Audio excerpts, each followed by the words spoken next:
A te la linea. Buon pomeriggio a tutti, questo è Filo Diretto, la rubrica dove soprattutto vogliamo conoscere anche la vostra opinione, la rubrica che vi accompagna per un ritorno a casa più sereno in questo luglio sempre più assolato, un luglio che però ci ha dato tanto da parlare politicamente parlando, storicamente parlando. Un filo diretto, questo filo diretto parleremo dell'argomento scottante di questi ultimi giorni, ovvero la cerimonia d'apertura delle Olimpiadi, ma soprattutto delle Olimpiadi in generale. Come le Olimpiadi e la politica sono sempre state intrecciate, come la politica e le Olimpiadi quindi hanno sempre influenzato la nostra vita e le nostre estati. E ricordiamo anche il numero per chiamare in diretta perché vogliamo ascoltare la vostra opinione. Lo 029294 722, lo 029294 722 per ascoltare la vostra opinione, intervenire in diretta e anche magari dare un vostro tocco al programma. E dopo questa brevissima introduzione possiamo già mandare la prima canzone.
Matteo, a te la linea.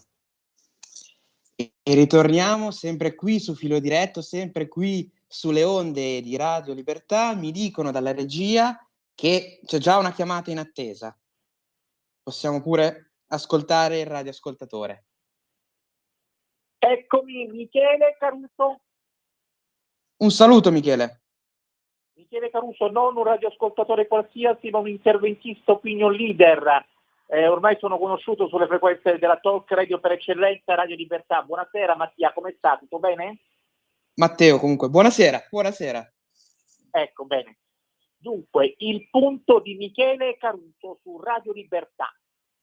Nel secondo giorno di visita ufficiale nella Repubblica Popolare Cinese, la Presidente del Consiglio Giorgia Meloni ha incontrato a Pechino il Presidente Xi Jinping.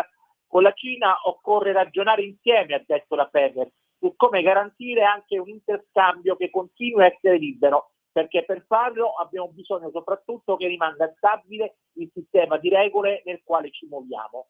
Quindi ha ringraziato per questa occasione, con questo viaggio si lancia un piano d'azione di 3 anni che si è firmato con il governo, che definisce i prossimi anni della nostra cooperazione bilaterale, con l'obiettivo chiaramente di valorizzare il lavoro che si è già fatto, ma anche di esplorare nuove forme di cooperazione, lavorando allo stesso tempo per un bilanciamento dei rapporti in primis commerciali to cure. Meloni si sofferma anche sui cambiamenti prodotti dall'intelligenza artificiale. Il sistema internazionale basato sulle regole è stato messo in discussione, così ci sono nuove tecnologie, il Jacusa che è stato mosso, perché queste tecnologie impattano e possono avere risultati incredibili sul futuro delle nostre società. Si pensa all'intelligenza artificiale, quella che lei ha definito la nuova forza produttiva, facendo forte riferimento proprio a come la produzione può cambiare, all'impatto che questa tecnologia possa avere ad esempio sul mercato del lavoro.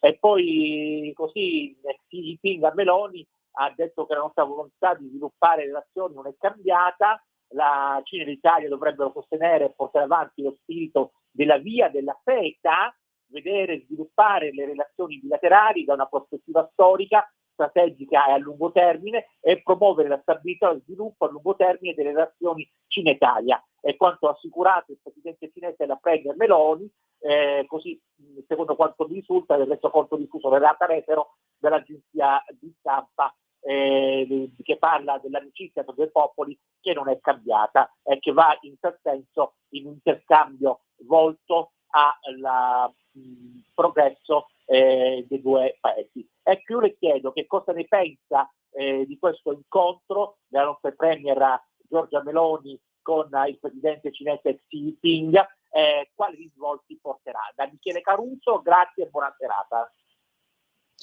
Buona serata Michele, grazie per l'intervento, anche perché ogni volta che voi radioascoltatori intervenite o addirittura analisti, è sempre un piacere per me perlomeno, ma credo anche per altri conduttori di Radio Libertà. L'incontro di Giorgia Meloni con Xi Jinping, bisogna comunque mantenere i rapporti con una potenza mondiale.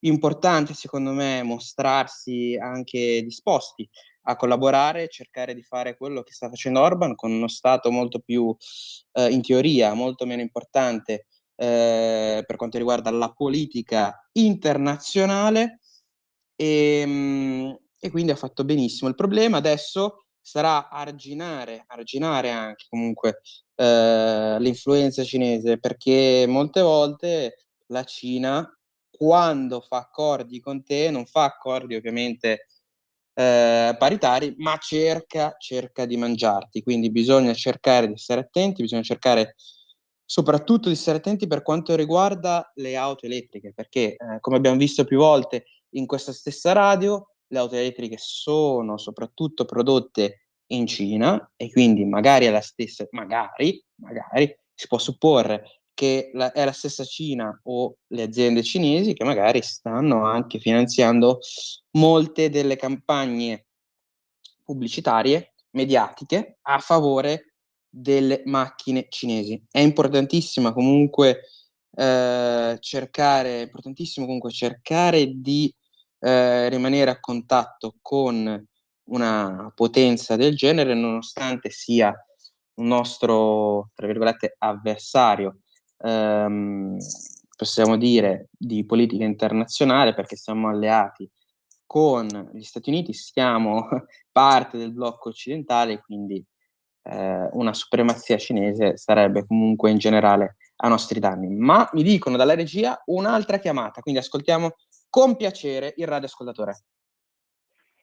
E radioascoltatrice. Buonasera, Radioascoltatrice, grazie. Signor Matteo. Allora, signor Matteo, dopo il vertice NATO, le democrazie secondo me sono confuse e l'Italia naturalmente si accontenta. Cioè, voglio dire questo, che al momento all'Occidente manca una guida sicura, sempre secondo me, mettiamolo tra parentesi, perché non voglio che gli altri la pensino come me, comunque. io voglio dire il mio pensiero. Le elezioni in Francia, signor Matteo, hanno mostrato un paese vulnerabile, diciamo. L'Arabia Saudita annuncia di non comprare più titoli di Stato francesi nel caso fossero espropriati i 300 miliardi di euro russi, mi sembra, depositati nelle banche europee. La seguirebbero nelle intenzioni la Cina, l'India, l'Indonesia e il Brasile. Se dovesse accadere per la Francia sarebbe la sciagura, secondo me.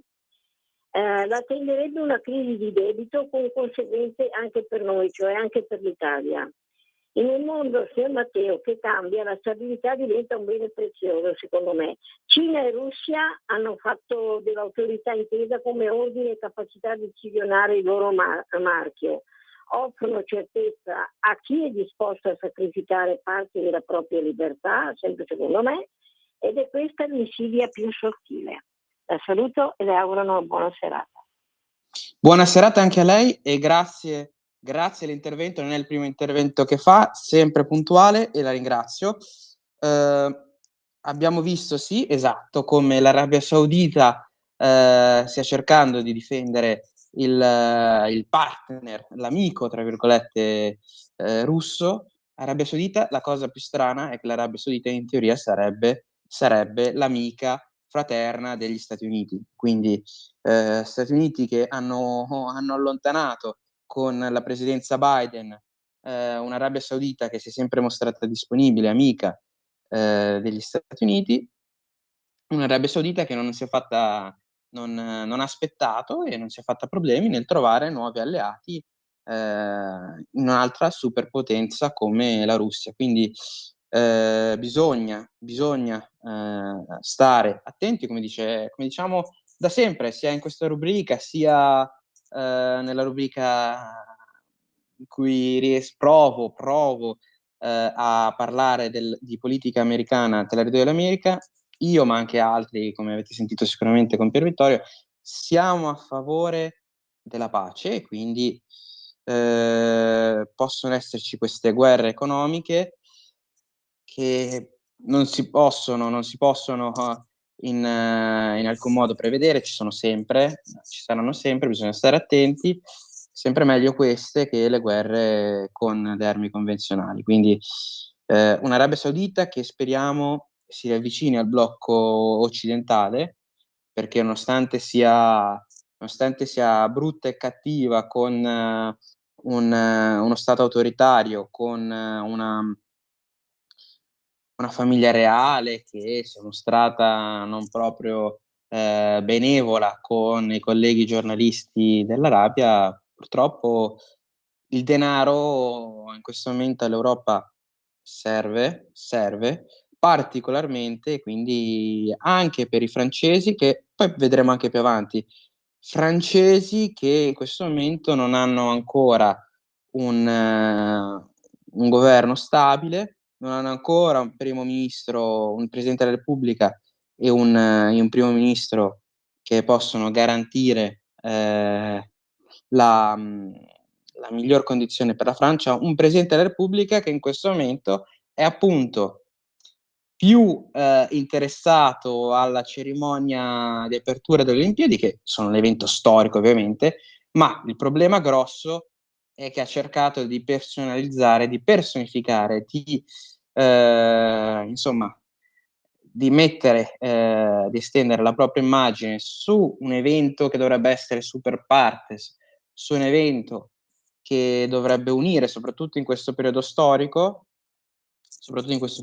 in cui in teoria non siamo in guerra fredda, ma come voi notate sempre, radioascoltatori, sempre tra messaggi, chiamate, interventi, in realtà gatta ogni volta ci cova.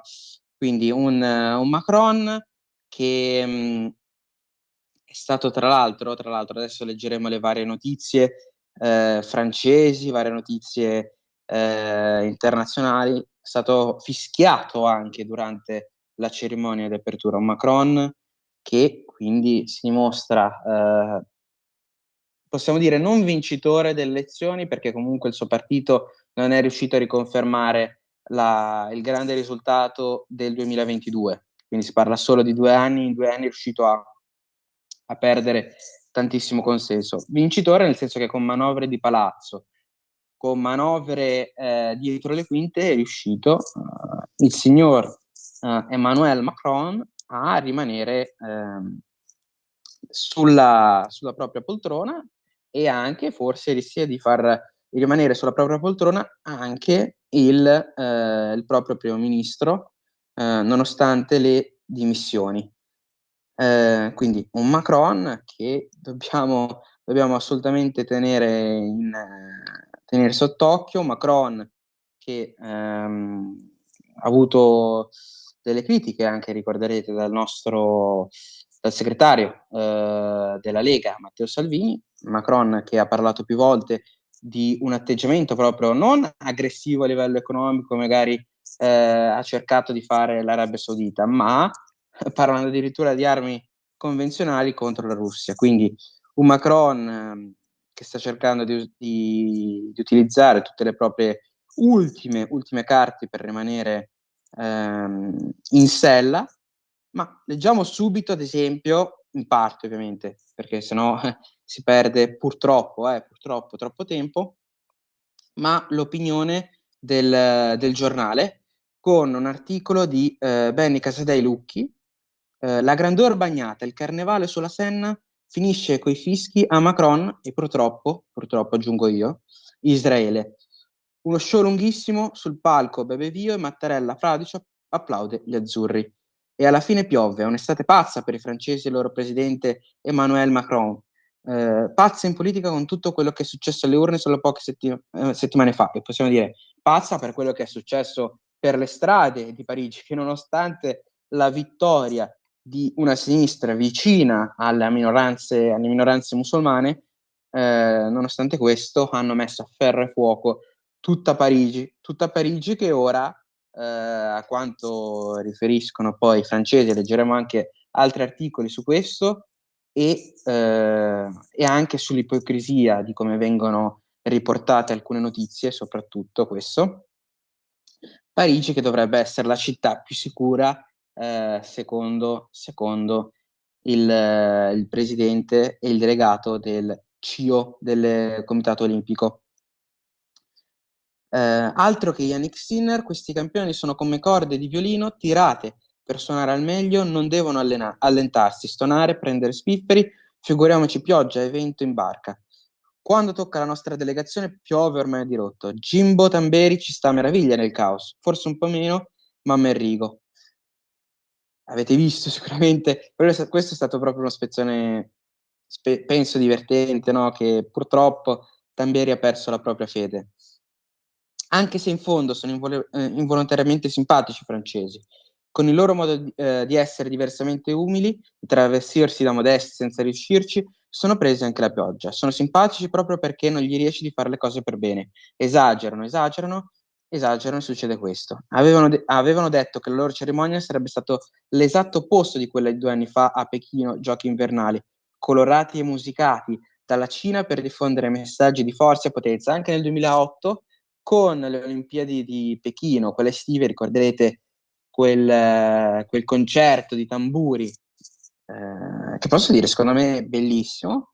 E i nostri cuginetti, ritorniamo all'articolo, i nostri cuginetti hanno sì inscenato lungo la Senna una festa colorata e allegra, per nulla minacciosa, ci mancherebbe, anche, mica sono cinesi, però ad emergere lungo tutti i 6 chilometri del percorso è stata soprattutto la sensazione di grandeur, no, quella sensazione di questo qua intervengo io, con la sensazione di grandezza, di supremazia, di voglia di supremazia che hanno in maniera stereotipata ovviamente i francesi.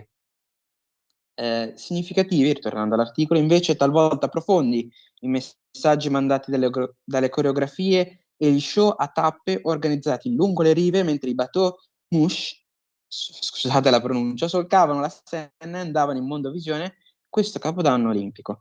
Toccante quello della Synchronicity, con l'invito all'unione per risorgere e risolvere i problemi, chiaro riferimento alla cattedrale di Notre Dame e alla sua ricostruzione e alla prossima inaugurazione a dicembre. Questa è una bellissima notizia.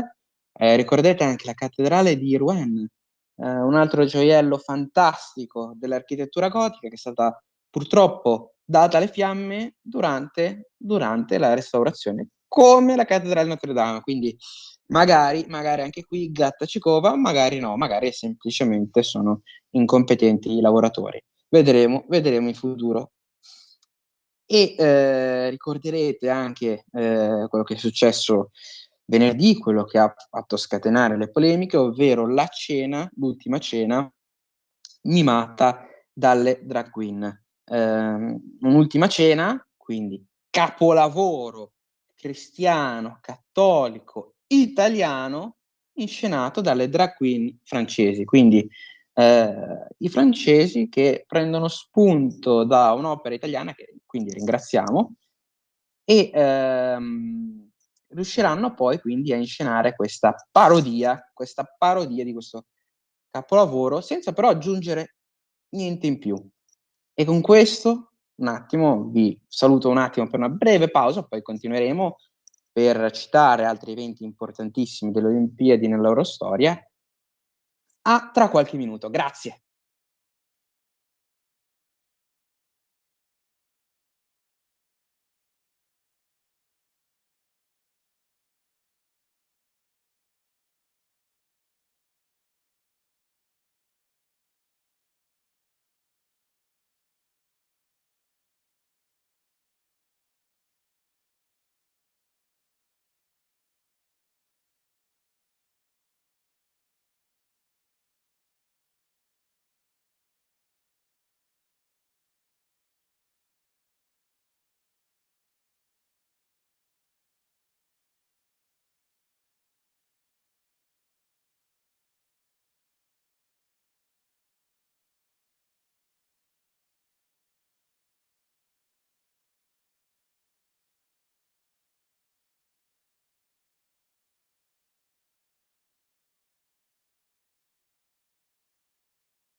E siamo qui, ritorniamo, sempre qui su Radio Libertà. Continuiamo questa descrizione di questo finale queer. Ma vi è piaciuto? Non credo. Ma la cosa più importante, perché in questo momento non sto sbattendo i pugni, non sono arrabbiato, non sto alzando la voce, non sto gridando, ma perché è una parodia di un grande capolavoro italiano, quindi hanno utilizzato un capolavoro italiano, cattolico, cristiano, che sono sempre quindi bersagliati come se fosse religione di Stato, come se fosse religione di Stato, come se fosse come se il mondo fosse ancora quello di 50, 60, 70 anni fa, quando si è cambiati, quando la religione non è più imposta, quando si può vivere anche una vita da atei senza problemi, e vi è il rispetto del culto altrui. Perché? Perché non sono arrabbiato? Perché non lascia niente questa parodia di solito, anche solo per parlare, e anche per questo mi spiace, perché non si può parlare di quest'ultima cena, perché non vi è niente, non vi è un significato dietro, non vi è una vera e propria ribellione. Questa è la più grande sconfitta, secondo me, di questa cerimonia d'apertura. Sì, ha fatto arrabbiare le persone, ma è questo quello su cui ci si può basare, questo su cui la cerimonia di apertura di un evento che dovrebbe unire, come le Olimpiadi, dovrebbe puntare, cioè far arrabbiare le persone, far parlare in questo modo, non per celebrare la bellezza, o mandare messaggi anche magari politici, però patriottici e non nazionalisti. Si possono anche mandare messaggi politici patriottici a favore della propria nazione. No, si è scelto un capolavoro di un altro paese, senza poi dare niente al telespettatore che assisteva davanti alla televisione, speranzoso di ammirare un evento fantastico, caratteristico, che potrebbe essere ricordato per gli anni a venire, ma la cerimonia queer. Domani non ne parlerà più nessuno, ne parlo oggi, perché insomma bisogna avere un argomento di entrata, di introduzione per la rubrica, e in più è venuto questo weekend, ma un domani, una prossima Olimpiade, questa cerimonia, questa ultima cena, si spera che sarà che scomparirà, che sarà eclissata da capolavori, si spera magari anche nella stessa Milano, ma immaginatevi se nell'Olimpiade invernale di Milano Cortina noi milanesi raffigurassimo la Torre Eiffel in fiamme per cercare di mandare un messaggio politico postmoderno, in cui, faccio un esempio, celebriamo, facciamo capire al telespettatore che la cultura, che il mondo occidentale soffre ed è in difficoltà. No, sarebbe un messaggio sbagliato, sarebbe ridicolo che Milano, città italiana, mostrasse la Tour Eiffel. L'ultima cena di tutti perché è cristiano-cattolica. Per fortuna i cristiano-cattolici permettono la libertà di espressione, quindi anche qui io non vedo la ribellione, non vedo il messaggio di unità, perché ci si scaglia contro un capolavoro e una credenza altrui che in questo momento storico, non fa male a nessuno. In questo momento storico, nel 2024, la religione cattolica non fa male a nessuno ufficialmente. Si può avere poi le credenze politiche che si vogliono, giustamente, ma la religione, non la Chiesa, ma la religione non fa male a nessuno. Ma continuiamo invece con grandi eventi delle Olimpiadi. Le Olimpiadi sono sempre state un simbolo comunque politico anche durante i greci. Sicuramente l'avete studiato a scuola, ma giusto per ridarvi una piccola infarinatura, venivano usate anche tra le varie città-stato greche per mostrare la supremazia fisica e non della propria città, dei propri cittadini sopra le altre città-stato. Olimpiadi che storicamente si ha una data di inizio nel 776 a.C., ma le Olimpiadi moderne sono poi arrivate nel 1800 e poi 1900. Olimpiadi moderne, una grande prima Olimpiade moderna è stata quella, diciamo, grande sono sempre tutte, ma quella che risale, quella che riaffiora la memoria, quella che ha caratterizzato le Olimpiadi del 1936 a Berlino, con la propaganda nazista, con la macchina della propaganda nazista che cercava di mostrare la superiorità fisica della razza ariana, e questa razza ariana è stata eclissata, è stata sorpassata dal figlio di un agricoltore, Jesse Owens. Jesse Owens, l'americano che vinse la gara dei 200 metri facendo anche un record, un grande Jesse Owens. Consiglio anche la visione del film Race, che raffigura proprio la sua crescita e la sua poi vittoria. Ovviamente i film non raffigurano totalmente la realtà, anche perché giustamente non è un documentario, però per per entrare nell'atmosfera di questa quella che sarà poi una guerra di idee, una guerra ideologica, una guerra anche, possiamo dire, razziale, perché i nazisti speravano nella vittoria della razza ariana, ma le Olimpiadi sono state fondamentali anche per quanto riguarda la guerra fredda. Ricorderete senz'altro, chi è un po' più esperto, veterano, possiamo dire, le Olimpiadi sono state anche un mezzo per le varie superpotenze mondiali durante la guerra fredda per cercare di mostrare la superiorità di uno o dell'altro blocco. Un grande evento fu ad esempio quello che avvenne nel 1956, quando l'Unione Sovietica, che al tempo cercava di invadere e riuscì poi a invadere l'Ungheria, si scontrarono poi l'Ungheria e l'Unione Sovietica all'interno delle Olimpiadi nella competizione della pallanuoto. Si arrivò a una vittoria, stava arrivando a una vittoria dell'Ungheria con un giocatore dell'Unione Sovietica che arrivò a ferire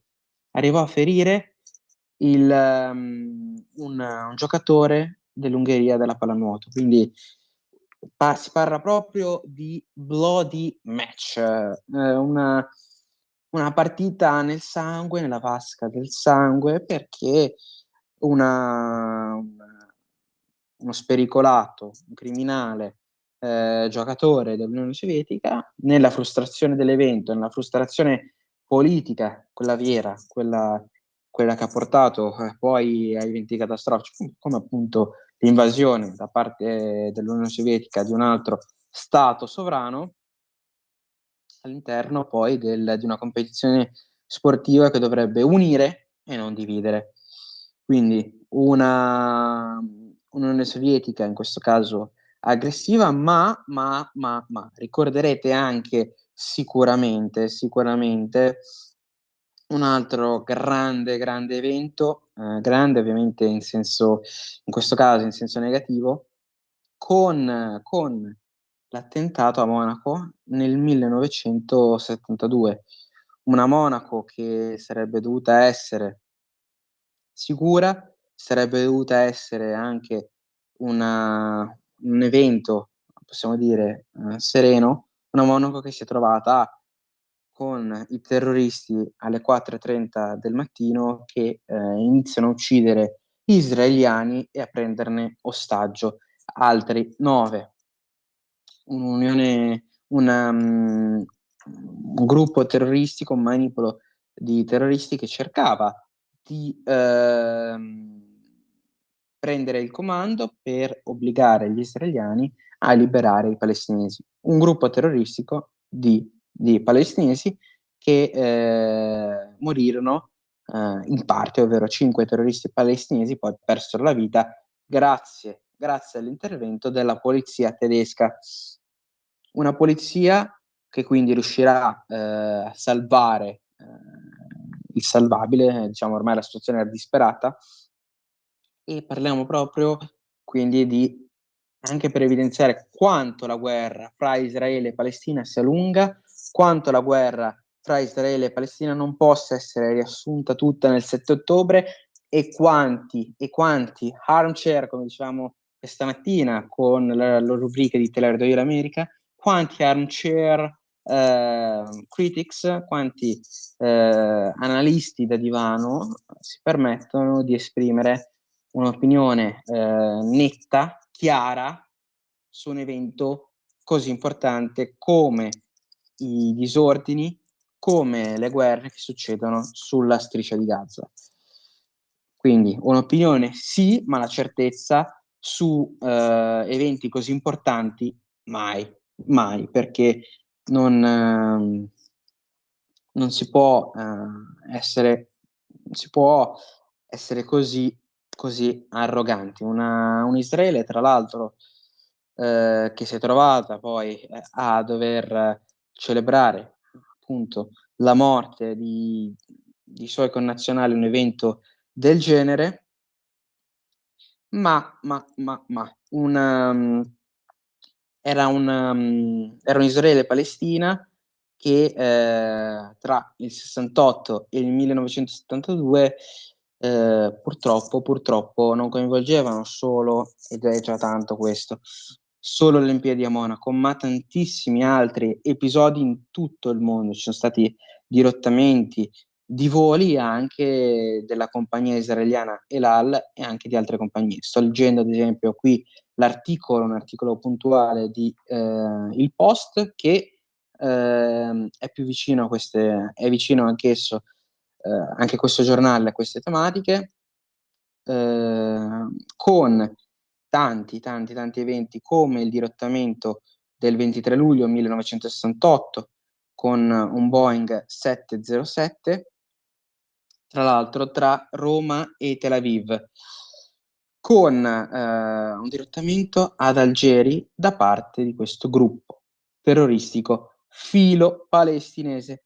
Tutti i passeggeri poi furono rilasciati in cambio della liberazione di alcuni prigionieri palestinesi e le trattative durarono addirittura 40 giorni, quindi 40 giorni di nostri connazionali, perlomeno alcuni nostri connazionali che si trovarono invischiati in una guerra che loro non erano direttamente coinvolti, ma anche gli stessi israeliani che i singoli cittadini si trovano direttamente coinvolti senza purtroppo avere colpe. 40 giorni, immaginatevi 40 giorni a soffrire nel mentre che il tuo Stato, mentre che il tuo governo prova a mediare con pazzi terroristi. Anzi, non pazzi, malevoli, chiamiamoli malevoli, perché anche la pazzia può essere analizzata. Intanto, continuando con altri eventi, ricordiamo il 68 con il pugno alzato di due 200-metristi americani e anche l'australiano che alza il pugno, il terzo in classifica israeliano. Questo è stato un altro grande evento della vera politica, della vera discriminazione all'epoca razziale, vi è ancora adesso negli Stati Uniti, ma non come viene raffigurata all'interno delle tematiche woke, all'interno delle tematiche vicine ai democratici. 68 in cui questi grandissimi atleti americani con il loro pugno alzato, che era il simbolo all'epoca, e poi lo hanno ripreso possiamo dire i violenti, ma senza quella politica, quel ragionamento, quel raziocinio dietro dei Black Lives Matter. Invece quello del 68 sì, era una vicinanza, inizialmente si pensava fosse una vicinanza ai Black Panthers, che erano un gruppo più violento tra tutti quelli americani legati ai diritti civili per la minoranza afroamericana, ma i Black Panthers sono veramente importantissimi per quel periodo storico, sono un gruppo che anche servono anche a denunciare quanto la situazione fosse in uno stato ormai terminale, dopo, tra l'altro, Ricordiamoci sempre che nel 1956, quando Rosa Parks non si alza dall'autobus, siamo dopo la guerra fredda, siamo dopo che i nazisti sono stati sconfitti, siamo dopo le denunce addirittura dei campi di sterminio in cui venivano trucidati ebrei ed altre minoranze e anche gli stessi disabili, purtroppo. Quindi siamo nel 1956 con americani del sud che hanno visto e si spera condannato pubblicamente tutto quello che è stato trovato all'interno dei campi di concentramento e tutto quello che probabilmente si troverà successivamente il 56, ma nonostante questo la situazione razziale all'interno degli Stati Uniti non è migliorata, nonostante all'epoca vincessero i democratici, nonostante vincesse la sinistra, che cercò dal 64 in poi di imporsi anche per quanto riguarda i diritti civili. Nonostante questo, alla fine, nel 68, con i Black Panthers e altri gruppi che diventeranno man mano sempre più violenti, anche dopo soprattutto l'assassinio di Martin Luther King, il leader non violento di queste proteste razziali, e Malcolm X, che invece non disprezzava l'utilizzo della violenza sia fisica che verbale. Quindi ci troviamo di fronte in un periodo veramente turbolento e questi due, secondo me, veri eroi alzarono il pugno insieme al terzo in classifica australiano per mostrare il loro appoggio non tanto ai Black Panthers, a quanto pare poi successivamente dichiareranno, ma a una lotta per i diritti civili. Quindi ci troviamo poi dopo, successivamente, con questi due grandissimi atleti che saranno mandati via, che saranno oscurati, che saranno cancellati dalla storia in quel momento contemporanea, perché non saranno apprezzati dagli statunitensi, e anche lo stesso australiano sarà emarginato dalla comunità sportiva. Quindi all'epoca vi era vero razzismo, ed è diverso, è importante sottolinearlo secondo me, ed era diversa dalla situazione attuale. Purtroppo questi erano gli avvenimenti che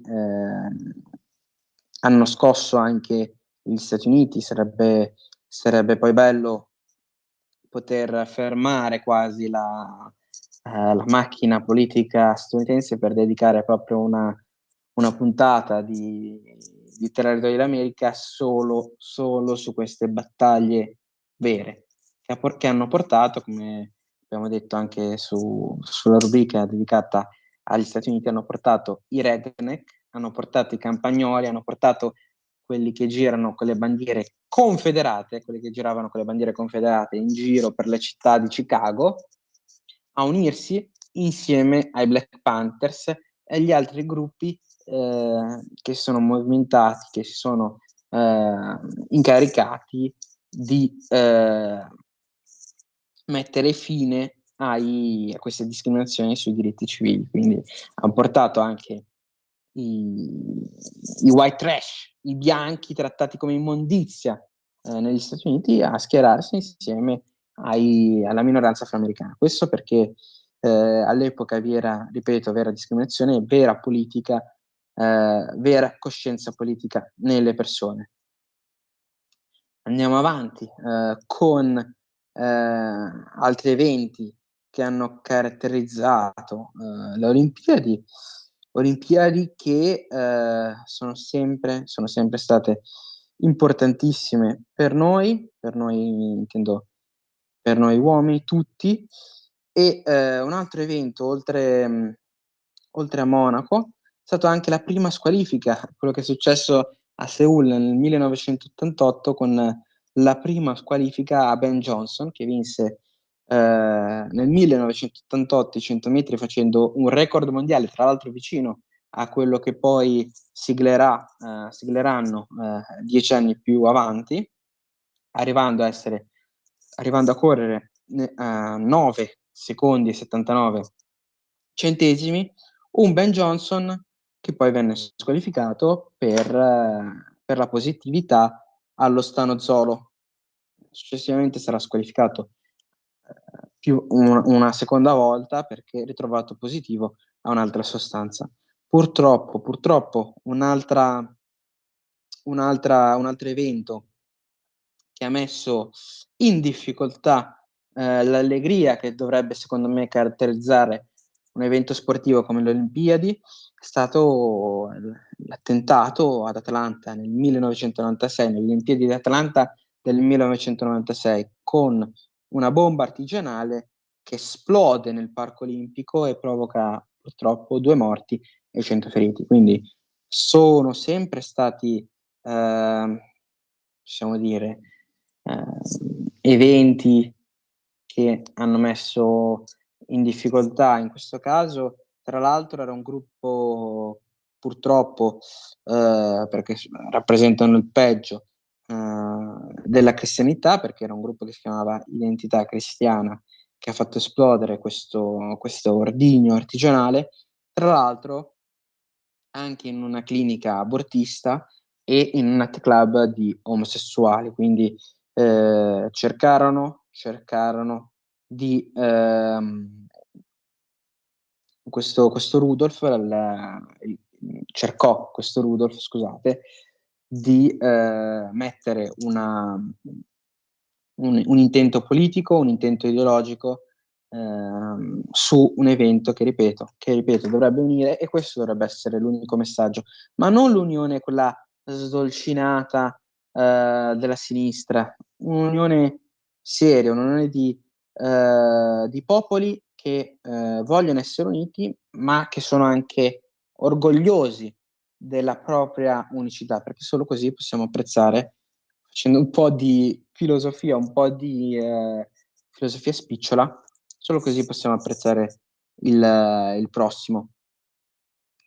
Olimpiadi che quindi hanno sempre e per sempre ci hanno unito, ci hanno fatto capire, hanno segnato anche quindi la storia abbiamo visto appunto solo in questa puntata, nel 1936, nel 1968, nel 1972, con questi attentatori filo-palestinesi che anche questi purtroppo, nonostante, ripeto, il tragico avvenimento che non dovrebbe accadere, hanno mostrato anche quanto la situazione fosse complicata, quanto la situazione fosse ormai degenerata. E si è scelto quindi come palcoscenico proprio le Olimpiadi. Poi adesso passiamo oltre e andiamo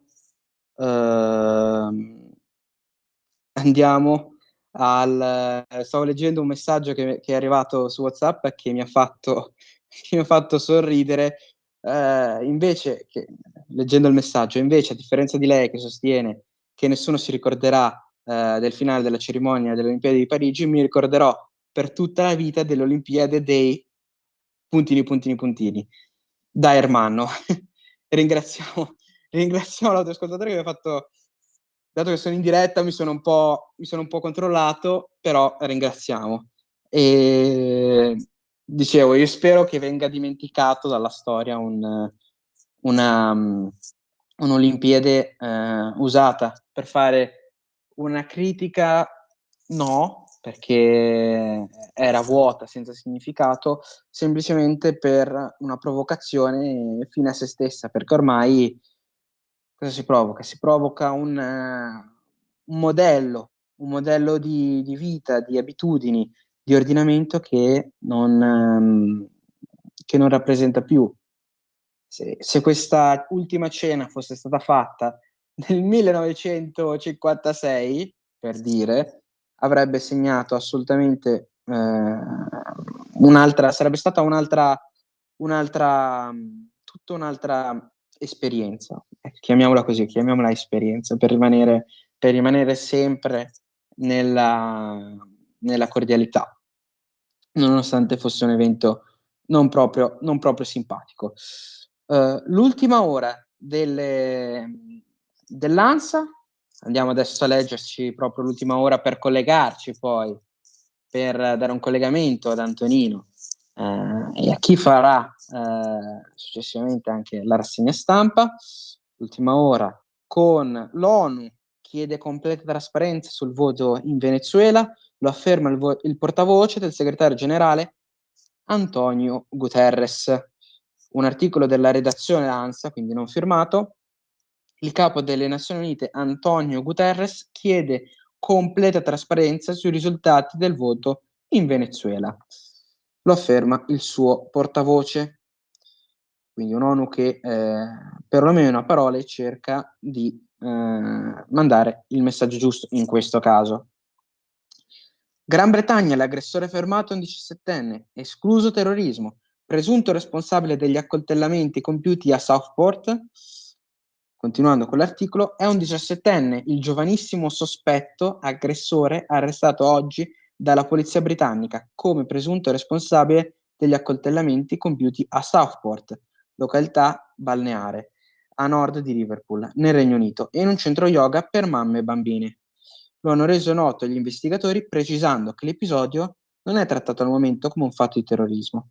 Con quest'ultima notizia ci prendiamo una piccola pausa per poi continuare quest'ultima rassegna stampa e collegarci con l'onorevole alle 19:30 circa, con l'onorevole Ottaviani per parlare di ZES unica.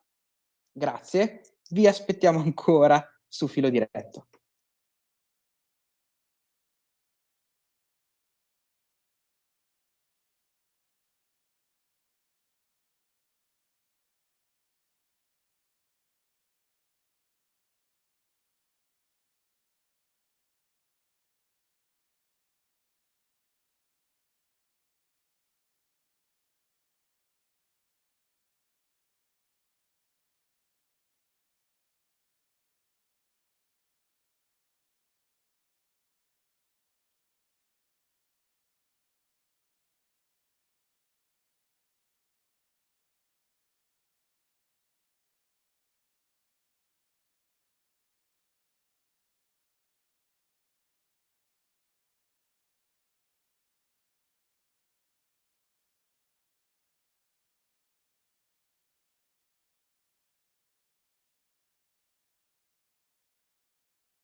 Tua voce libera, senza filtri né censure, la tua radio. A te la linea. E ritorniamo qui su Filo Diretto, torniamo a leggere queste ultime notizie dall'ANSA per poi passare alle altre agenzie di informazione per avere così una preparazione, per avere una rinfrescata delle ultime notizie. Polstrada, prototipo di autovelox, è differente da quello in uso. Dirigente Cosenza, al momento scollegati apparati interessati. Quindi grazie per queste ulteriori problemi per quanto riguarda l'autostrada, speriamo che vengano risolti. Il prototipo depositato al Ministero delle Infrastrutture e dei Trasporti è risultato differente dalla versione modificata che la società ha fornito in un secondo momento ai comuni. Da qui il provvedimento. Al momento gli autovelox Tech Speed versione 2.0 sono stati scollegati, lo ha detto all'ANSA Giancarlo Baiano, dirigente Polstrada di Cosenza, in relazione al sequestro dei misuratori di velocità attivi in diversi comuni italiani, quali Venezia, Vicenza, Modena, Reggio Emilia, Pomarico, Cerignola, Pianezza, Piadena, Formigine, Arcola, Carlentini, San Martino in Pensilis. In provvedimento, ha aggiunto Baiano, è stato notificato alla società che fornisce questa tipologia di servizi con questo apparato e ovviamente anche ai comuni che hanno contratto d'uso con società. Benissimo. Continuiamo con altre notizie. Lo spread BTP Bund chiude poco mosso a 134,9 punti. Il rendimento del titolo italiano cala al 3,7%. Quindi questa vediamo un attimo come notizia. Lo spread BTP Bund chiude poco mosso a 134,9% contro i 135 segnati venerdì scorso in chiusura. Il rendimento al decennale è sceso al 3,7% da 3,75. Borsa, l'Europa termina debole, tiene Londra più 0,08%, quindi tiene per modo di dire. Parigi la peggiore, meno 0,98%.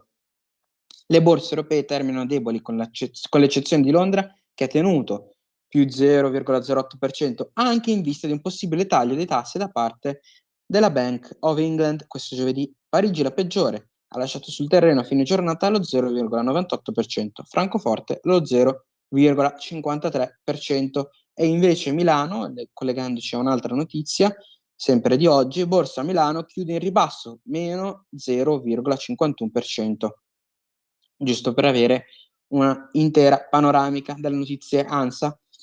Reeves, una notizia importante perché adesso vi è un governo di sinistra, Labour, come tanti inglesi volevano, un governo di sinistra. Reeves, le finanze della Gran Bretagna hanno un buco da 26 miliardi e l'annuncio della ministra del Tesoro sui conti ereditati dai Tories, quindi dai conservatori. Quindi ringraziamo i Labours per mettere già le mani avanti. Le finanze pubbliche del Regno Unito hanno un buco da 22 miliardi di sterline, 26 miliardi di euro, creato dai precedenti governi conservatori. Lo ha dichiarato la cancelliera dello scacchiere, Rachel Reeves, ministra del Tesoro nell'esecutivo laburista del premier Keir Starmer, intervenendo alla Camera dei Comuni dopo una pubblicazione di una verifica sprint senza precedenti condotta su suo ordine rispetto ai conti ereditati dai Tory. Speriamo nel bene degli inglesi, anche perché per quanto riguarda il benessere pubblico, per quanto riguarda il benessere dei cittadini, si spera che, a prescindere dal colore politico, che i Labours, che il partito quindi di sinistra, i laburisti, possa risolvere la situazione in Gran Bretagna. Abusi su palestinese, arrestati 9 soldati a Sde Teiman, irruzione nella base di estremisti di destra. La polizia militare ha arrestato 9 soldati nel centro di detenzione di Sde Teiman, nel sud di Israele, sospettati di seri abusi su un detenuto palestinese. Lo ha riferito Haaretz. Come testimoniano video diffusi sui social, prima dell'arresto sono avvenute discussioni accese e forti, contrasti nel centro di detenzione tra soldati e poliziotti militari arrivati sul posto per arrestare e interrogare alcuni di loro. Nel centro sono stati portati dall'inizio della guerra A Gaza i miliziani di Hamas arrestati dopo essere stati catturati il 7 ottobre e quelli presi successivamente a Gaza. L'inchiesta sul centro di detenzione, i cui trattamenti sono stati denunciati da varie ONG, è stata aperta per ordine dell'avvocato generale militare, il maggior generale Ifat Tomer Yerushalmi. Parlamentari e attivisti di estrema destra hanno fatto irruzione nella base di Sde Teiman dell'esercito israeliano per protestare contro l'arresto di 9 riservisti sospettati di abusi a un detenuto palestinese ritenuto un terrorista di Hamas. Tra i parlamentari che sono entrati nella base che funge da centro di detenzione c'è Zvi Sukkot del partito ultranazionalista Otzma Yehudit. Quindi, per mettere un mini commento, secondo me bisognerebbe elogiare che il sistema di giustizia israeliano funzioni, perlomeno in piccola parte, e cerchi di arginare i pazzi che ci sono in tutti gli stati e in tutte le guerre. Magari gli israeliani hanno più pazzi degli altri, questo lo dirà la storia. Non è certo facile comunque vivere accerchiati. Tra parlamentari che sono entrati nella base, questo purtroppo l'avevo già letto, scusate, sul posto sono arrivati anche soldati di riserva che hanno bloccato l'uscita dalla base e successivamente hanno sfondato le recinzioni. Questa cosa può demotivare i riservisti, hanno detto prima dell'irruzione. Questi sono i terroristi che ci hanno violentato e fatto del male. Domani il nostro battaglione dovrebbe entrare a Gaza. Alla fine la gente ci penserà 2 volte prima di arruolarsi. Il premier israeliano Benjamin Netanyahu ha condannato con forza l'irruzione nella base dell'IDF Sde Teiman. Lo fa sapere l'ufficio del primo ministro aggiungendo che Netanyahu ha chiesto l'immediato rasserenarsi degli animi all'interno della base. Ovviamente, aggiungerei io, anche perché nonostante le scelte politiche rappresenta lo Stato israeliano. Abusi, questa invece è un'altra bruttissima notizia come prima. Abusi su 3 allieve minori, arrestato maestro di arti marziali nel Salernitano, le vittime tra gli 8 e i 12 anni. Violenza sessuale ai danni di 3 bambini di età compresa tra 8 e 12 anni è quanto la Procura di Salerno, coordinata dal procuratore Giuseppe Borrelli, contesta a un maestro di arti marziali di 68 anni, a cui la Polizia Postale, sezione di sicurezza cibernetica, ha notificato un arresto domiciliare emesso dal tribunale. Secondo quanto è emerso dalle indagini, il 68enne avrebbe costretto le bambine a subire atti sessuali durante gli allenamenti.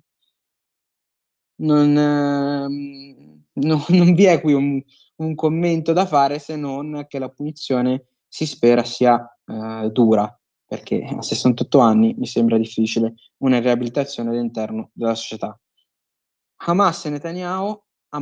Netanyahu torna a tergiversare sull'intesa, ha posto nuove richieste che ritrattano il progetto di Biden. Quindi ascoltiamo le parole del gruppo terroristico Hamas, che ovviamente in molti media occidentali daranno per verità fattuale. Netanyahu è ritornato alla strategia della procrastinazione, del ritardo e della fuga dal raggiungimento di un accordo. Lo ha detto Hamas, riferendosi su Telegram alle trattative di Roma, nelle quali, a suo giudizio, il premier israeliano, in base a quanto riferito dai mediatori, ha stabilito nuove condizioni richieste, in cui è ritrattato ciò che i mediatori hanno trasmesso come un documento israeliano, parte del progetto di Biden e a seguito di una risoluzione del Consiglio di sicurezza dell'ONU. Quindi assolutamente Hamas ha ragione e noi stiamo zitti. Trovato DNA ignoto, si riapre il giallo del mostro di Firenze. Questo è un articolo per chi ama la cronaca nera. Un DNA sconosciuto su uno dei proiettili usati nell'omicidio di Nadine Mauro e John Michael Kravechvili, mi scuserete per la pronuncia, le ultime vittime del mostro di Firenze. Un DNA che ricorre anche su proiettili di altri 2 delitti. Potrebbe aprire nuovi scenari del giallo infinito del killer delle coppiette. La ricerca, svolta per conto dell'avvocato Pieri Adriani, che assiste i familiari delle vittime francesi, di Lorenzo Iovino, ematologo italiano che lavora negli USA, dove si occupa di trapianti di midollo.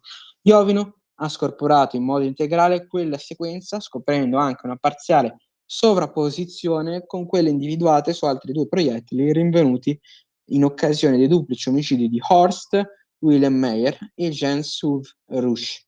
9 settembre 1983, e di Pia Rontini e Claudio Stefanacci, 29 luglio 1984. La buona notizia, diciamo tra virgolette, ovviamente non vi è una buona notizia in questo caso, è che perlomeno l'ematologo italiano purtroppo lavora negli Stati Uniti, purtroppo anche qui, tra virgolette, nel senso che per fortuna ha trovato un posto dove far vedere, dove far notare la propria capacità, purtroppo perché è un altro genio, un altro cervello, tra virgolette, in fuga. Andando avanti con la notizia, proprio sulla scia di questa scoperta, l'avvocato Adriani chiede ora che vengano fatte tutte le comparazioni possibili con i reperti a disposizione e con il profilo delle persone che sono state indagate nel corso del tempo, anche perché la notizia è che la firma del mostro è rimasta impressa al momento di ricaricare l'arma. Se ci daranno l'autorizzazione i parenti, chiederemo alla procura la riesumazione del corpo di Stefania Pettini, uccisa il 14 settembre 1974. Sappiamo dalla consulenza del medico legale che potrebbe aver lottato con l'assassino. Non è impossibile pensare che dei campioni biologici siano rimasti, per esempio, sotto le unghie. Si spera anche per dare una chiusura, come dicono in inglese gli americani, una sensazione che perlomeno la giustizia, per quanto la giustizia possa intervenire dopo un fatto così efferato, che la giustizia possa mettere fine, perlomeno in parte, al dolore delle famiglie. Andando invece su Agi, anche qui un uomo armato di coltello in un centro per l'infanzia, un bambino morto e altri 7 feriti a Liverpool. La notizia di prima del ragazzo di circa 17 anni, che sembra sia stato lui il colpevole. Meloni, la strada dell'Italia alla Cina a volte è più in salita, ma è sempre percorribile. Tocca a noi mantenerla tale perché possiamo continuare a transitare le relazioni economiche e culturali che sono alla base della nostra cooperazione. Ha poi aggiunto, parlando di Marco Polo e della sua eredità, al Millennium Museum di Pechino. Quello di Marco Polo non è stato solo un viaggio fisico attraverso l'antica via della seta, ma culturale di conoscenza. Le pagine del milione si sono trasformate in un qualcosa di più grande di un diario di viaggio, e sono diventate una finestra, un portale verso una cultura che allora pochi potevano immaginare. Ha tracciato una strada che dall'Italia porta alla Cina. A volte è stato un tragitto agevole, a volte più in salita, ma quella strada è sempre stata percorribile. Tocca a noi mantenerla tale perché possano continuare a transitare relazioni economiche e culturali che sono alla base della nostra cooperazione. Lo ha detto la Presidente del Consiglio, Giorgia Meloni, all'inaugurazione della mostra Viaggio di conoscenze, il milione di Marco Polo e la sua eredità fra Oriente e Occidente al Millennium Museum di Pechino. Andando avanti, abbiamo una doppia missione: saper custodire ciò che abbiamo ricevuto in eredità dai nostri padri e saper accompagnare quel patrimonio nel presente e nel futuro, rendendolo così premessa e spunto per nuovi traguardi. Difendere ciò che siamo è lo strumento più efficace per comprendere l'altro, è lo strumento più essenziale per affrontare le sfide globali. Ha poi aggiunto la Premier Giorgia Meloni. Andando sempre avanti, sempre questo articolo, sempre dello stesso inviato a Pechino, Stefano Benfenati, sempre di Agi, cos'è il piano d'azione Italia-Cina e perché apre una nuova fase? Così possiamo anche comprendere tutti insieme. Industria, istruzione, sicurezza alimentare, protezione ambientale, sviluppo sostenibile sono i temi principali dell'accordo che la Premier Giorgia Meloni ha siglato nel corso della sua visita a Pechino. Industria, istruzione, sicurezza alimentare, protezione ambientale e sviluppo sostenibile sono i principali temi al centro delle intese sottoscritte oggi tra i governi italiani e cinese in occasione della missione di Giorgia Meloni a Pechino, insieme al piano d'azione 2024-2027 fra i due paesi. Il piano in particolare rappresenta l'apertura di una nuova fase nel partenariato bilaterale nel solco del partenariato strategico globale del 2004. Il documento infatti delinea i meccanismi per rafforzare e rilanciare la cooperazione in diversi ambiti di comune interesse fra Italia e Cina. Si spera che non sia, questo lo aggiungo io, che non si spera come il periodo del Covid, dove i cinesi ci mandarono mascherine contraffatte e non funzionanti. Una cooperazione quindi fra cui commercio, investimenti, tutela della proprietà intellettuale e delle indicazioni geografiche, agricoltura e sicurezza alimentare, ricerca e formazione, ambiente, cultura e turismo, contrasto alla criminalità organizzata. In questo contesto, rilevano fonti italiane, vengono riaffermati i principi condivisi come l'importanza di assicurare che le relazioni commerciali siano equilibrate e reciprocamente vantaggiose, in modo che le aziende possano operare a parità di condizioni in uno spirito di concorrenza leale e libero commercio. Ecco le intese sottoscritte fra Italia e Cina, collaborazione industriale. L'intesa fra MIMIT e il Ministero dell'Industria della Repubblica Popolare Cinese è incentrata sul rafforzamento della cooperazione nel settore industriale. Prevede in particolare scambi di visite, maggiore condivisione di informazioni sulle rispettive politiche, regolamenti e standard tecnici, organizzazione di conferenze congiunte e reciproco sostegno alle aziende.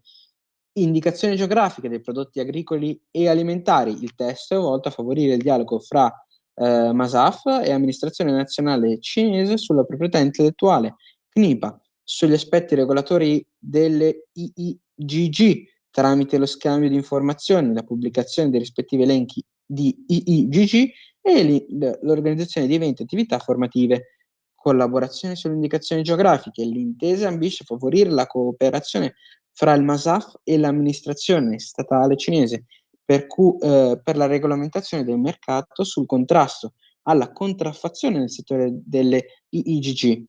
Tra l'altro ricordiamo che abbiamo visto e sentito le scorse puntate, sempre su questa rubrica, sempre su Filo Diretto, con l'intervista a un altro politico leghista, quanto il Made in Italy sia danneggiato dalla contraffazione cinese e non solo, quanto il Made in Italy sia danneggiato da questi prodotti che si spacciano, che utilizzano il nome Italia, che utilizzano il nome Made in Italy, che Made in Italy ovviamente non sono, per fare soldi, e quanti miliardi, questo è importante da sottolineare, quanti miliardi rimangono quindi fuori dall'Italia, che non entrano quindi nelle casse anche di aziende non solo multinazionali, ma anche di piccoli e medio-piccoli imprenditori. Non bisogna sempre pensare solo al grandissimo marchio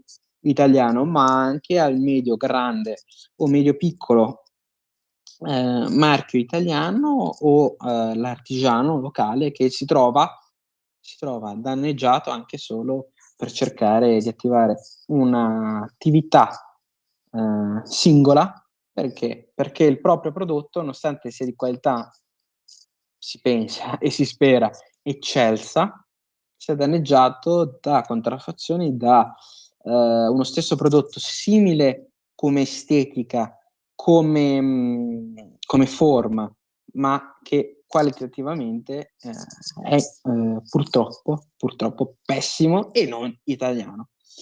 Quindi importantissimo anche su questo la cooperazione.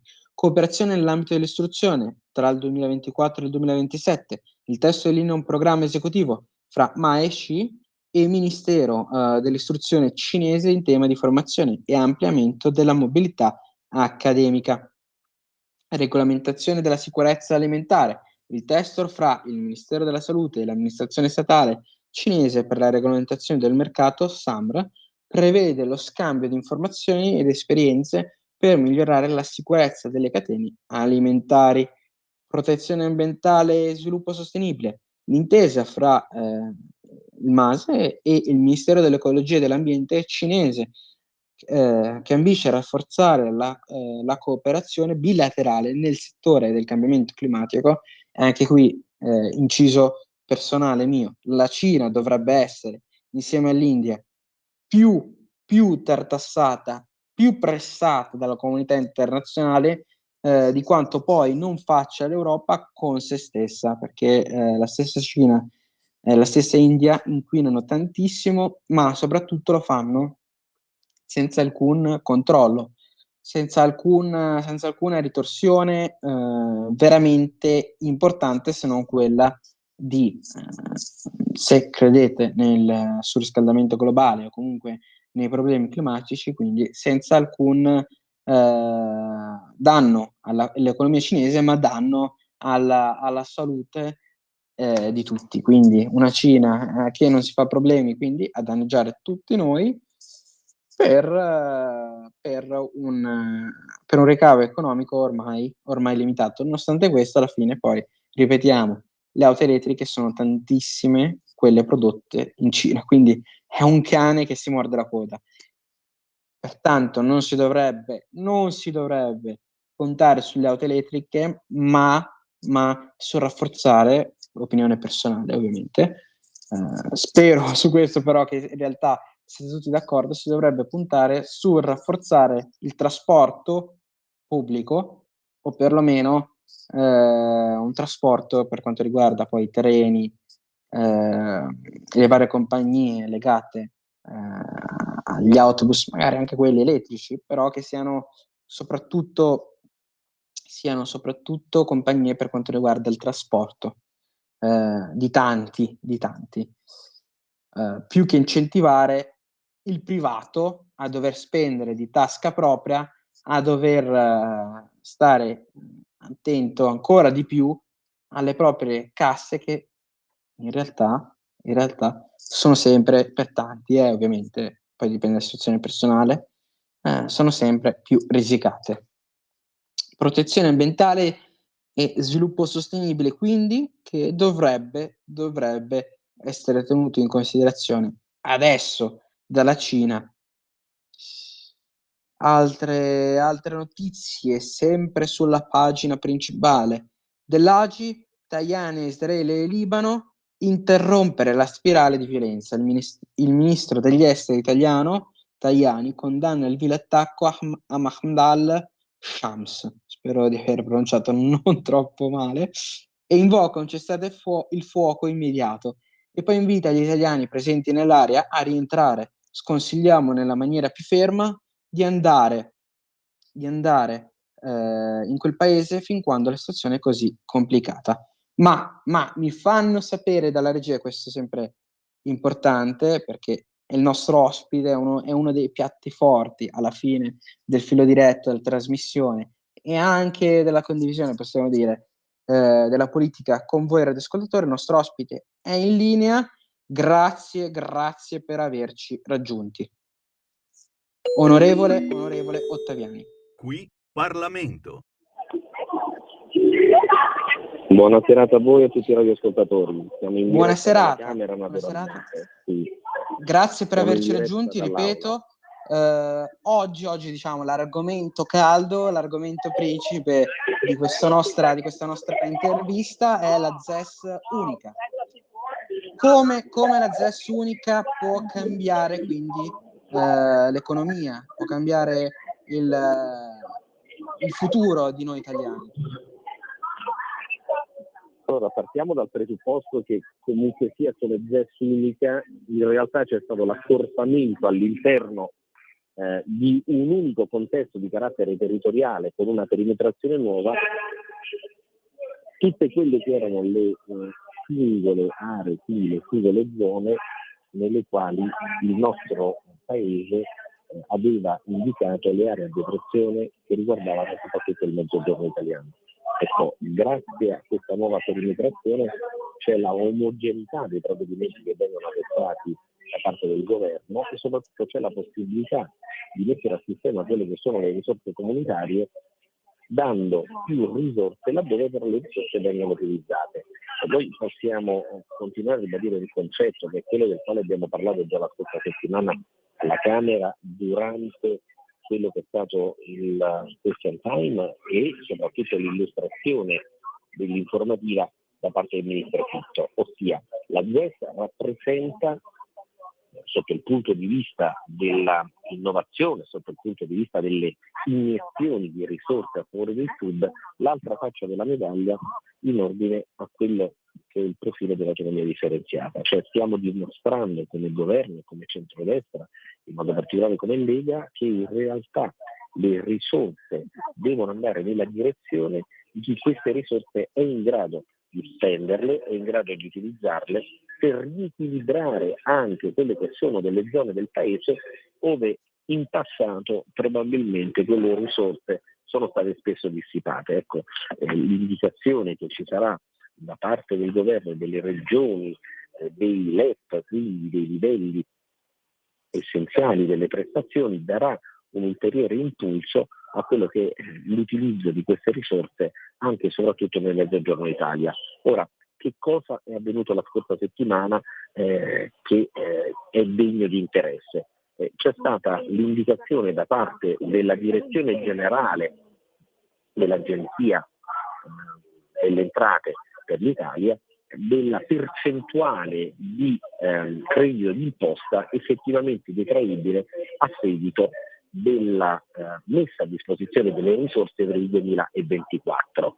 Gli importi che potranno essere detratti secondo la prima proiezione, secondo la prima indicazione diffusa da parte del direttore generale delle entrate, ammontano a circa il 17% degli investimenti.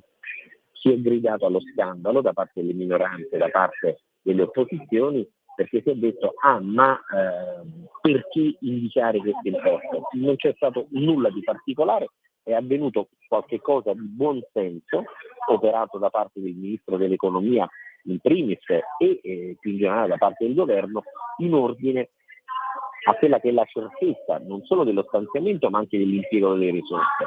Un meccanismo del tutto diverso a quello del 110, del bonus 110, che ha visto sperperare le risorse del paese perché non era stato fissato un tetto.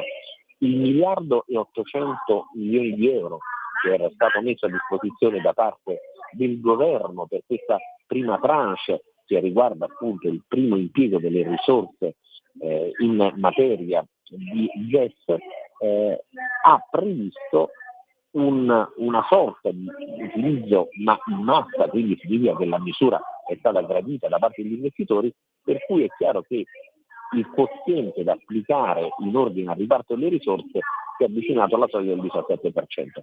Questo non significa che le risorse disponibili dovranno rimanere queste, anzi dai banchi della Lega all'indirizzo del ministro Fitto c'è stata una richiesta, c'è stata una sorta di suggerimento soprattutto per il futuro, ossia dato che la misura è stata largamente accettata, richiesta e domandata da parte del mercato, per rimanere rigidi e ligi a quelli che sono i criteri del mercato, la Lega ha proposto di utilizzare una parte perlomeno di quelli che sono i proventi, di quelli che sono gli stanziamenti del fondo di coesione a favore delle imprese per utilizzare questo credito d'imposta. È chiaro che è un approccio diverso da parte nostra rispetto al passato, perché noi vogliamo utilizzare le risorse non solo del PNRR, le risorse della ZES unica e soprattutto le risorse del fondo di coesione per dare drenaggio economico-finanziario alle imprese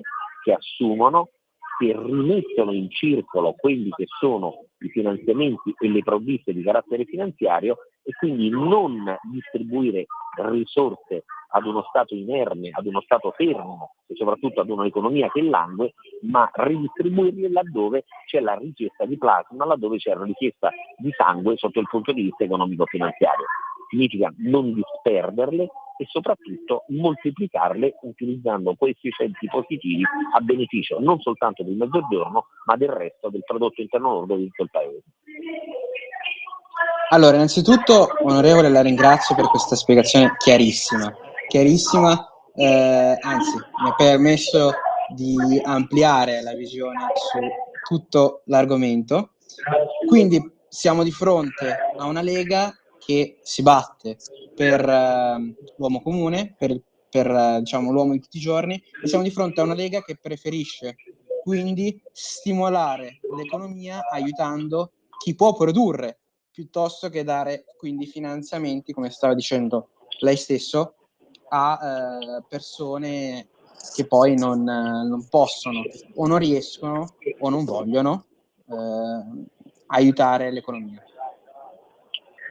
Guardi, io credo che una delle innovazioni più importanti che la Lega e il centrodestra abbiano portato avanti con il nuovo governo ruoti attorno a quella che è la nuova definizione del Ministero dell'Istruzione, perché lì c'è scritto Ministero dell'Istruzione e del merito. Che cosa significa? Significa cercare di portare avanti quello che è l'impegno, quello che è il sacrificio, quello che è l'investimento che i nostri giovani leggati dall'altra parte, che le nostre imprese sono in grado di fare, perché il prodotto interno lordo è quel quid pluris che si genera laddove il paese è sano, laddove è in grado di avere un feedback economico, ma soprattutto sociale, positivo, che miri alla redistribuzione. Ecco, quando la sinistra nel corso degli ultimi anni ha portato avanti criteri assolutamente indifferenziati, per cui le risorse sono state sperperate anche e soprattutto verso zone o verso categorie che in realtà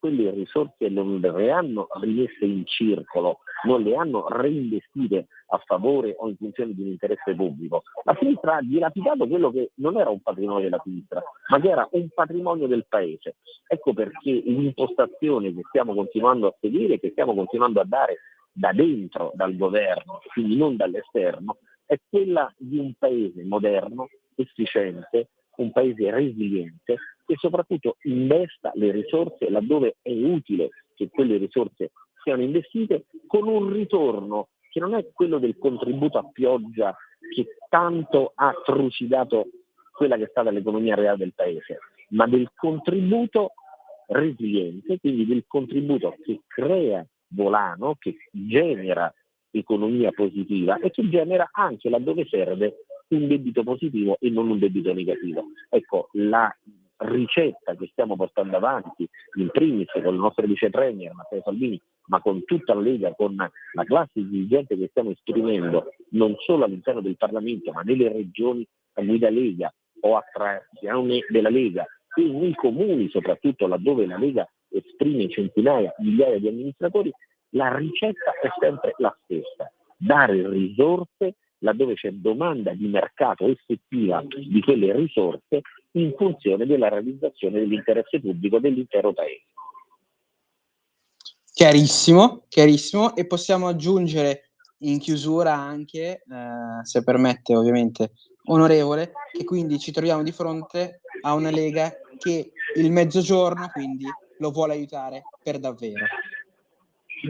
Ecco, su questo io amo spesso rileggere quella che è la formula dell'articolo 3 della nostra meravigliosa Costituzione. Ecco, quando alcuni della sinistra dicono ma lo dobbiamo riformare, diceva un vecchio costituzionalista che era il professor Fois, benissimo, la volete riformare la Costituzione, però almeno una volta datemi la soddisfazione di leggerla. Ecco, l'articolo 3 della nostra Costituzione si divide in due parti, la prima e la seconda parte. La prima parte è quella dell'uguaglianza formale, tutti i cittadini sono uguali davanti alla legge, ci mancherebbe altro. Poi c'è un secondo comma che è quello che spesso viene dimenticato dalla sinistra, il concetto di uguaglianza sostanziale, ossia lo Stato deve incidere per rimuovere le differenze sociali, economiche, per far sì che tutti possano avere le pari condizioni. E poi però inizia il percorso, è come quello delle Olimpiadi a cui stiamo assistendo in questi giorni, e non è che tutti possono essere premiati per un'attività che non hanno compiuto. Allora lo Stato deve fare il possibile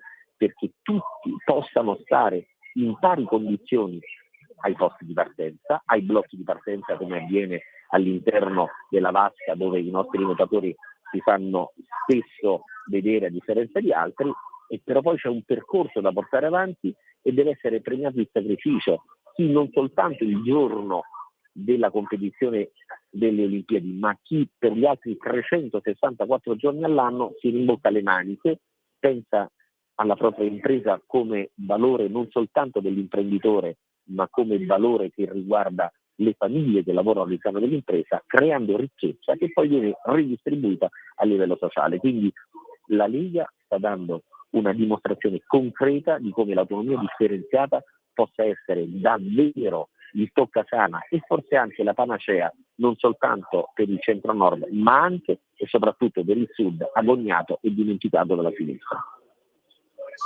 Grazie onorevole, veramente grazie per questo intervento puntuale, la ringrazio, spero che ritorni sulle frequenze di Radio Libertà, veramente una buona serata, grazie ancora. A voi tutti, a presto. E con quest'ultimo intervento dell'onorevole Ottaviani abbiamo ascoltato come quindi finalmente si trova quindi una Lega, un partito per davvero che ci tenga sul serio anche al sud, perché per aiutare un mezzogiorno così in difficoltà non serve la mancetta elettorale, non serve il bonus X, Y o Z, serve, purtroppo questo si fa fatica a capire, serve un piano, poi magari sarà sbagliato, la ZES unica, vedremo in futuro, però l'importante è capire che serve un ragionamento, un piano di intenti per cercare di risollevare il nostro fantastico mezzogiorno. Grazie poi a tutti i radioascoltatori, grazie ai telespettatori che ci hanno visto dal digitale terrestre, grazie a chi ci ha ascoltato su internet, sui social, che ci ha ascoltato grazie al mezzo, tra virgolette, antico della radio, magari mentre torna al lavoro. La nostra puntata, il nostro tempo finisce qui. Spero di avervi lasciato un pizzico, un granello di un contenuto, possiamo chiamarlo così, un contenuto positivo, altrimenti spero di farmi perdonare in futuro. Grazie ancora per l'ascolto e per l'attenzione. Una buona serata a tutti voi radioascoltatori. Grazie. Avete ascoltato Filo Diretto. Un mondo oltre l'immaginazione. Un viaggio oltre ogni confine.